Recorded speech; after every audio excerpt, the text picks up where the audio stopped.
Despite everything, जिस तरह ये अफ़गानिस्तान से जीते हैं, जिस तरह ये इंडिया से जीते हैं, कोई मुतासर कुछ कारकर्दगी नहीं थी। वो तो खुशकिस्मती थी, फाइनल में पहुंच गए। श्रीलंका ने सिर्फ हमको ही नहीं हराया, उन्होंने उस टूर्नामेंट की हर अच्छी टीम को हराया। बाबर आजम जब नाकाम होता है तो हम हार जाते हैं मैच, ये भी एक फैक्टर था। बाबर आजम से बड़ा बैट्समैन इस वक्त दुनिया में कोई नहीं है, लेकिन क्या वाकई वो T20 का भी बैट्समैन है? वैसे सर हम पाकिस्तान की टीम को देखते हैं जी, पाकिस्तान की टीम हार गई फाइनल में, लेकिन सर आप ये भी सोचिए कि हिंदुस्तान की टीम जहाँ IPL बहुत मजबूत है, इतनी मजबूत टीम, इतनी फातेह टीम, वो भी हार गई। अगर हिंदुस्तान से मुकाबला किया जाए तो उसके लिहाज से तो हम बहुत बेहतर हमारी बहुत बेहतर है ना। क्रिकेट कंट्रोल बोर्ड में भी कुछ सवालिया निशान है कि भाई ये इस टीम ने आगे वर्ल्ड कप खेलना है, क्या ये जो मिडिल ऑर्डर की कमजोरी सामने आई है हमारे, और ये जो हमारी फिटनेस प्रॉब्लम हमारे फास्ट बॉलरों को आ रहे हैं, तो ये सर बोर्ड की जिम्मेदारी नहीं होती कि इनको फिट रखना है, इनको खुराक अच्छी देना? जिम्मेदारी तो प्रोफेशनल प्लेयर की अपनी होती है, खिलाड़ी खुद अपने आप को फिट है। उन्होंने क्रिकेट खेलनी है,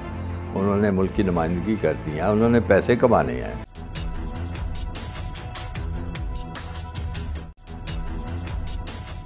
बिस्मिल्लाहिर्रहमानिर्रहीम। नाज़रीन, प्रोग्राम दी फेयर प्ले के साथ अब्दुल बासित ख़ान हाज़िर खिदमत है।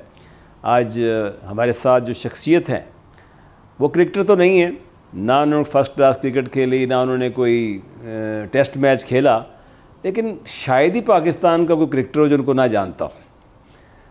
बहुत ही हर दिल अजीज़ महबूब शख्सियत, जिन्होंने पाकिस्तान की क्रिकेट में अपनी सलाहियतों से, क्योंकि उनके पास एक पेशा वराना एडमिनिस्ट्रेटिव सलाहियतों का माशाल्लाह एक बहुत ज़्यादा जैसे कहते हैं ज़ख़ीरा था, और उससे उन्होंने पाकिस्तान की क्रिकेट टीम के नायाब गोहरे दरियाफ़्त किए। पाकिस्तान की क्रिकेट टीम के बड़े बड़े अच्छे खिलाड़ी उन्होंने मुंतखब किए, जिन्होंने पाकिस्तान में अपनी कारकर्दगी दिखाई। मेरी मुराद आज के हमारे मेहमान जनाब खालिद महमूद साहब, जो कि पाकिस्तान क्रिकेट कंट्रोल बोर्ड के चेयरमैन भी रहे हैं, इसके अलावा भी क्रिकेट कंट्रोल बोर्ड में इनके ओहदे थे, पाकिस्तान टीम के मैनेजर भी रहे हैं, वो सेक्रेटरी भी रहे हैं क्रिकेट कंट्रोल बोर्ड के, गवर्निंग बॉडी के मेंबर भी रहे हैं, और ख़ुद भी क्रिकेट खेलते थे। Welcome to the show sir. बहुत शुक्रिया सर। पाकिस्तान एशिया कप हार गया सर, अखबार में भी खबर पड़ी है, टेलीविज़न पे भी देखा है। सर आपको देखने का भी इत्तेफाक हुआ होगा मैच? जी हाँ sir. What went wrong? Pakistan जो यहाँ से जब गया था, हम कहते हैं कि Dubai is our second home, और दुबई की कंडीशन से हम बड़े वाकिफ़ हैं, और डिस्पाइट एवरीथिंग, जिस तरह ये अफ़गानिस्तान से जीते हैं, जिस तरह ये इंडिया से जीते हैं, कोई मुतासर कोई कारकर्दगी नहीं थी। वो तो खुशकिस्मती थी, फाइनल में पहुँच गए, लेकिन फ़ाइनल में जाकर और फाइनल से पहले श्रीलंका से हारना, क्या उस हार का कोई असर था जो फाइनल पर असरअंदाज हुआ?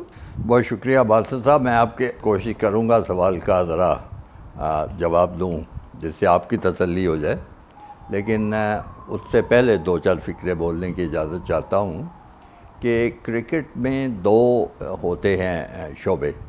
एक खेलने वाला, ज़ाहिर है वो खिलाड़ी होते हैं। आपने बिल्कुल दुरुस्त फरमाया कि मैंने टेस्ट क्रिकेट नहीं खेली, कोई फर्स्ट क्लास क्रिकेट नहीं खेली, क्लब क्रिकेट खेली है, लीग क्रिकेट खेली है, वो को ख़ास शुमार में नहीं आती।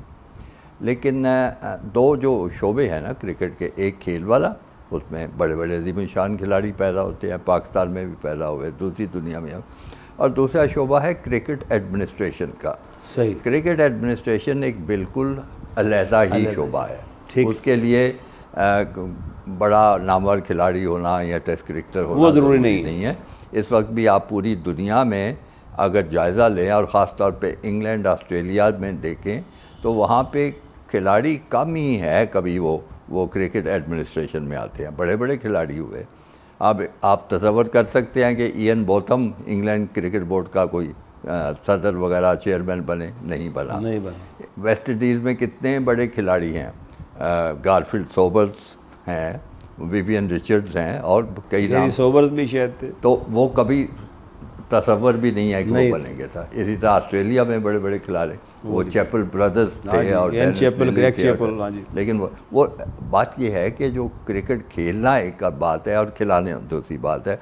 तो एडमिनिस्ट्रेशन का जो शोबा है, अगर उस तरफ आप आएँ तो पाकिस्तान के बड़े जो नामवर क्रिकेट एडमिनिस्ट्रेटर्स रहे हैं, जिन्होंने कारनामे सर अंजाम दिए, वो खुद क्रिकेटर नहीं थे, एयर मार्शल नूर खान, जी हाँ, कोई उस पर सवाल उठा मोस्ट रिस्पेक्टेड पर्सन सर, बहुत रिस्पेक्टेड पर्सन है। जस्टिस कार्नेलियस थे, उसके अलावा वो कारदार साहब का भी, कारदार साहब तो टेस्ट क्रिकेटर थे ना वो, हाँ तो इसलिए उनका नाम नहीं ले रहा, हालांकि मेरी नज़र में उनसे अच्छा क्रिकेट एडमिनिस्ट्रेटर कोई नहीं हुआ।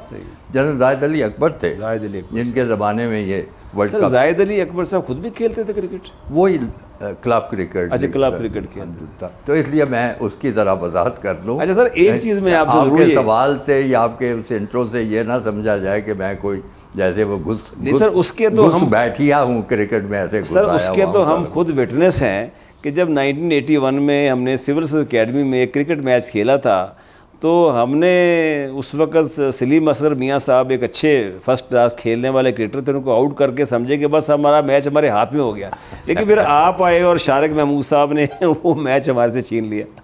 तो अब मैं आ जाता हूँ आपके सवाल की तरफ, जो आपने पाकिस्तान एशिया कप के हवाले से पूछा है, श्रीलंका से हवाला। पहली बात तो आप ये ध्यान में रखें कि श्रीलंका ने सिर्फ हमको ही नहीं हराया, इंडिया को, उन्होंने उस टूर्नामेंट की हर अच्छी टीम को हराया। उन्होंने इंडिया को हराया है, अफगानिस्तान को हराया है, हमें 2 दफ़ा हराया है, तो इससे ये मतलब तुक्का नहीं लग गया कोई, नहीं तुक्का नहीं लगा, मानना पड़ेगा कि वो एक अच्छी प्रोफेशनल टीम के तौर पे आए और खेले और खेला।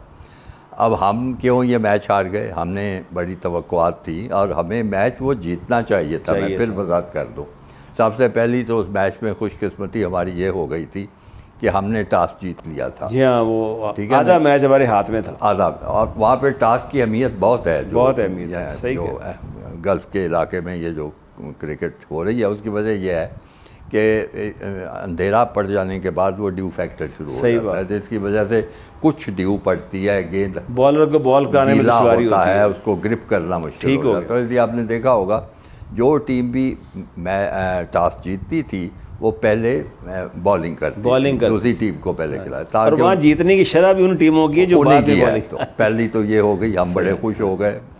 अक्सर लोगों ने कहा कि लो जी अब काम बन गया, काम हो गया। अब कुदरत की तरफ से मतलब फिर अगली आप देखें कि जब आधा मैच तकरीबन हुआ तो हमने तकरीबन 68 के स्कोर पे उनके 5 खिलाड़ी आउट कर लिए थे, ऑलमोस्ट आधी टीम चली गई, टीम बैट्समैन सब चले गए, यानी 5 का मतलब आउट करने का है कि नंबर 7 तक खिलाड़ी उनका आ चुका हुआ है, और उसके बाद तो फिर आसान, हाँ जी, ऑलराउंडर रह गए थे उनके। उसके बाद फिर जो कुछ हुआ वो एक अलहदा दास्तान है। 171 स्कोर उन्होंने किया, हमारे अच्छे अच्छे बॉलरों की भी पिटाई हुई, हत्ता कि वो नसीम शाह की भी पिटाई हुई, और वो हसनैन को भी काफ़ी मार पड़ी है, सब कुछ हुआ। कोई कप्तानी का आपको सर नुक्स नज़र आया बाबर? जी, कप्तानी का नुक्स मैं अर्ज़ करता हूँ कि नुक्स ये नज़र आया कि एक बॉलर को अगर नहीं वो सेटल हो रहा, ये नहीं कि वो बॉलर हमारे एकदम निकम्मे हो गए, कई दफ़ा होता है कि आप ऑफ कलर हो जाते हैं, आपकी लाइन ठीक नहीं रहती, आप किसी खिलाड़ी के दबाव में आ जाते हैं, अगर ऐसी सूरत हो तो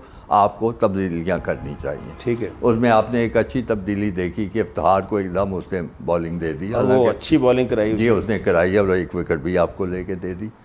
वहाँ पे मैं समझता हूँ कि मुझे अभी तक समझ नहीं आई कि नवाज़ एक अच्छा हमारा, ये वैसे सब लोग यही कहते हैं, उसको सिर्फ 1 ओवर दिया और बाकी पता, जबकि वो पीछे अच्छी परफॉर्मेंस करता आ रहा। तो यहाँ पे एक उस पर मैं यानी उंगली उठा सकता हूँ, और दूसरे ये है कि उसकी फील्ड प्लेसिंग जो थी वो अक्सर नज़र आता था कि बॉलिंग के हिसाब से नहीं हो रही होती, या वो फिर श्रीलंकन इतने माहिर बैट्समैन थे कि वो फील्ड को भी बीट सर आपने देखा होगा कि श्रीलंकन जब बॉलर बॉलिंग कर रहे थे, जो पाकिस्तानी खिलाड़ी हिट मारता था श्रीलंकन के हाथ में आता था, प्लेसिंग इतनी अच्छी थी, उसी फील्ड प्लेसिंग की तो आप तारीफ़ करते हैं कि आप बॉलर के हिसाब से फील्ड दें, और वो जब शॉट लगे तो फील्डर के या हाथ में आए या पास आया और वो उसको रोक सके, तो वो हमारी यहाँ नहीं नज़र आ रही। और फिर मैं समझता हूँ कि थोड़े से कुछ आसाब भी इनके ज़रा जो थे कमज़ोर हुए जब ये देखा कि स्कोर इतना होता जा रहा है। एक सर और फैक्टर भी है कि बाबर आजम जब नाकाम होता है तो हम हार जाते हैं मैच, ये भी एक फैक्टर था। बाबर आजम तो सारे मैचों में ही नाकाम हो रहा था। वो एक बहुत बड़ा इस वक्त डिबेट होनी भी चाहिए। देखिए, बाबर आजम से बड़ा बैट्समैन इस वक्त दुनिया में कोई नहीं है, सब मानते हैं, बहुत अच्छा खेलता है, लेकिन क्या वाकई वो T20 का भी बैट्समैन है?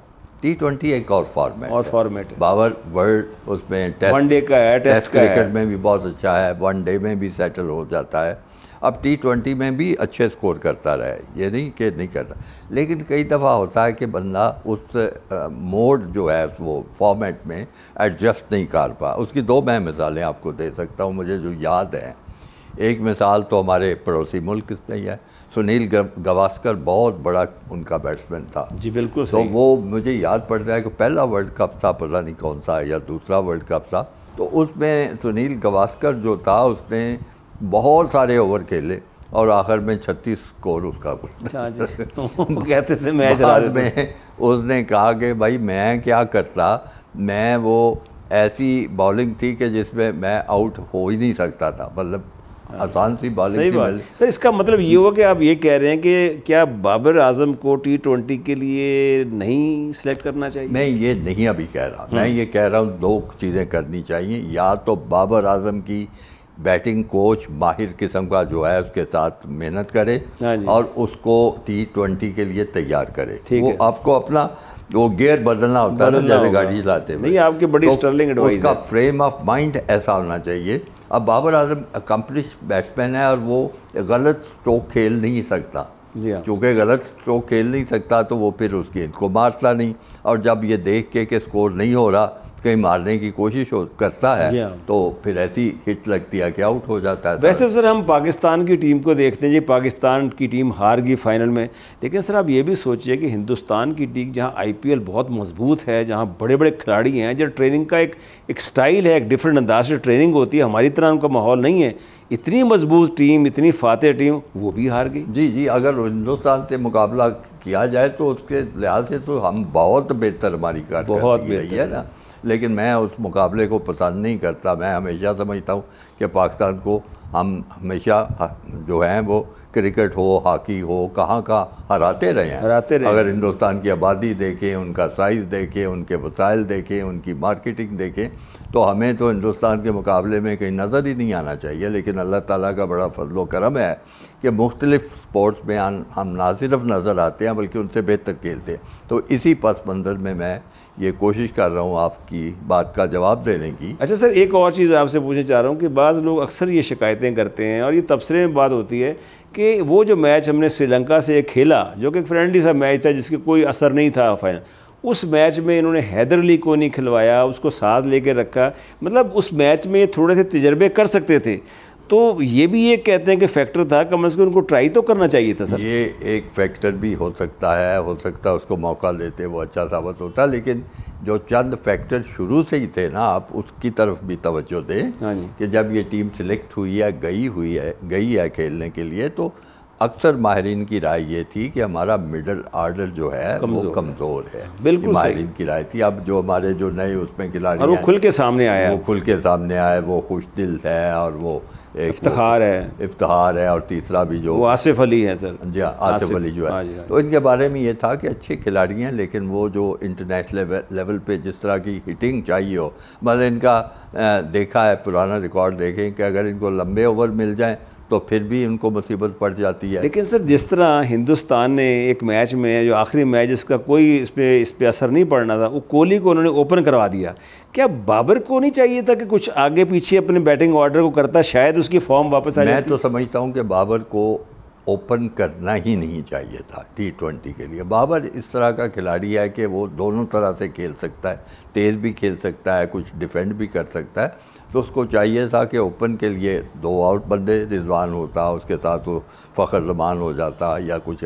और असल में अगर आप पूरी मजमूई तस्वीर देखना चाहें ना, तो हमारे पास अच्छे खिलाड़ी हैं जिनको इस टीम में होना चाहिए वो मसलन एक मैं खिलाड़ी का नाम भी लेना चाहूँगा, शान मसूद सर, मेरे मुंह में वही बात थी, आपने वही बहुत अच्छा खेल रहा है। मैं हैरान होता हूँ, कैप्टन बन रहा है सर, वहाँ इंग्लैंड में भी बन रहा है, उसकी T20 की कारकर्दगी मुझे कोई अभी तक। सर बाबर आजम पे इल्ज़ाम है कि ये दोस्तियाँ निभाता है, अपनी दोस्तियाँ। बाबर आजम पे इल्ज़ाम है, हाँ ये इल्ज़ाम है। तो आप महसूस करते हैं कि उस लड़के को जो उनका बॉलर मारा है, वो हमेशा उसकी पिटाई होती है हसन अली की सर, और वो उसको साथ ही नहीं छोड़ता, हमेशा उसको साथ लेकर आता, दूसरे ट्राई नहीं करते, उसी को ट्राई करते। अब मैं जिन चीज़ों की मुझे ज़ाती नहीं कोई वाकफियत उसके बारे में वो फिक्रा मेरे मुंह में आप ना डालें। नहीं सर, आप बड़ी शख्सियत हैं, आप ज़रूरी यकीन ये नाम नहीं लेंगे, लेकिन जनरली मीडिया में ये बात कही गई। हाँ जी, शोएब मलिक ने भी ये बात कही है, शोएब मलिक भी ये बात कह रहा है, और मैं समझता हूँ कि इस पे ज़रूर गौर होना चाहिए। मैं सिर्फ इस हद तक जाऊँगा।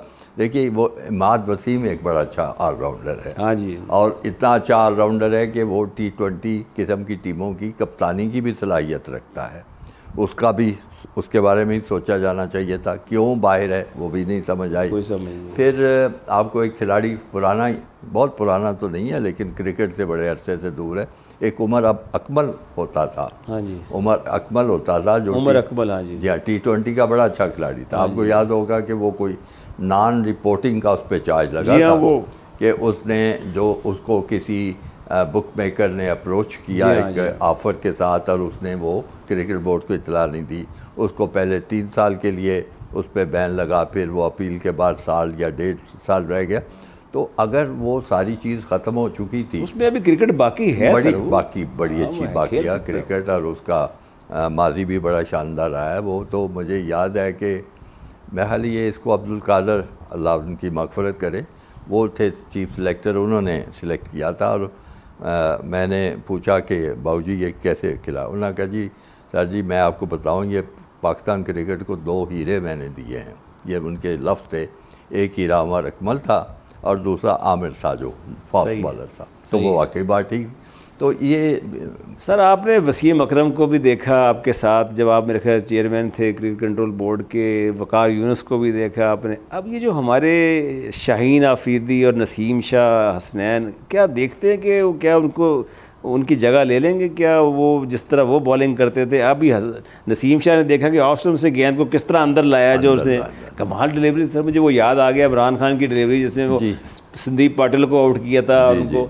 तो वसीम अकरम की जगह तो मेरा ख्याल है मुश्किल से कोई ले सकेगा, क्योंकि वो रेट किया गया है all time greatest left arm pacer जो है, ऑल टाइम। और वाकई उसमें इतने हुनर हैं, गेंद को दोनों तरफ घुमाना, अपनी रफ्तार को कम ज़्यादा कर देना, पेस से बीट कर देना, उसमें तो बड़ी खूबियाँ थी। लेकिन सर अब जो हम एशिया कप हारे हैं, इसके बाद 1-2 सवाल हमारे जहन में आते हैं। मैं समझता हूँ कि ना सिर्फ ये कि तमाशाई तो परेशान हैं ही पाकिस्तान की हार से, क्रिकेट कंट्रोल बोर्ड में भी कुछ सवालिया निशान है कि भाई ये इस टीम ने आगे वर्ल्ड कप खेलना है, जहाँ साउथ अफ्रीका होगी, इंग्लैंड होगी, ऑस्ट्रेलिया होगी, वहाँ की कंडीशंस होंगी।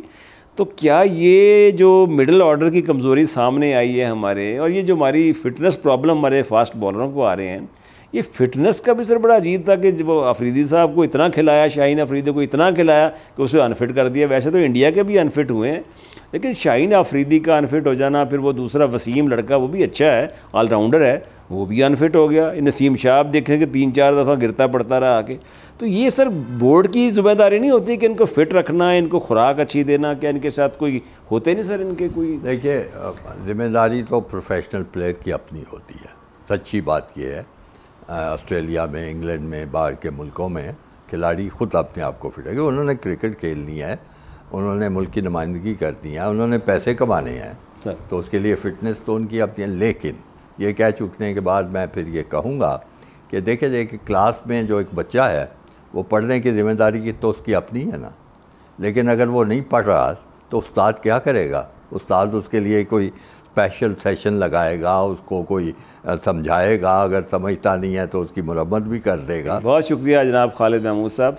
नाज़रीन, ये थे खालिद महमूद साहब, साबिक chairman cricket control board Pakistan, और बहुत से ओहदों पर क्रिकेट में ये बाकायदा माशाल्लाह खिदमात सर अंजाम देते रहे। साथ साथ एक अच्छे खिलाड़ी भी हैं, वो तो हम उसके खुद शाहिद हैं, गवाह हैं, हमने देखा भी है। 1980 में इनके साथ मैच भी खेला था। और जो बातें इन्होंने कही हैं कि वाकई पाकिस्तान में जो हमारा क्रिकेट का ढांचा है उसको मजबूत करने की ज़रूरत है, और नेशनल लेवल पे ख़ास तौर पे जहाँ हमें टैलेंट हंटिंग करनी चाहिए। That is most essential part of the I think cricket future, जहाँ पर आजकल नहीं हो रही। और हमारे यहाँ जैसे चंद खिलाड़ी जो हैं वो बार बार नज़र आ रहे हैं और वही खेलते नज़र आ रहे हैं। तो मैं समझता हूँ कि ये बात इनकी सही है, उस पर तवज्जो देने की ज़रूरत है। और वी विश के अगर ये क्रिकेट कंट्रोल बोर्ड के चेयरमैन बनते हैं तो पाकिस्तान की क्रिकेट टीम के लिए बहुत फ़ायदा होगा। इसके साथ ही अपने होस्ट अब्दुल बासित खान को इजाज़त दीजिए। अल्लाह हाफ़िज़।